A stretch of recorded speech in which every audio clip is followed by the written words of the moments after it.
وہ کہنے لگا ہوں میری بڈھی یہ چوکی چڑھ گئی. یعنی ایک کہانی 3 عورتیں 3 کہانیاں, تو وہ اسی بات پر بنائی گئی.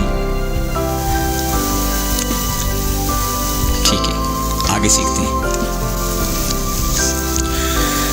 جو دوسروں کی نیک نامی پر رحم نہیں کرتا, ان کی نیک نامی پر بھی رحم نہیں کیا جائے گا.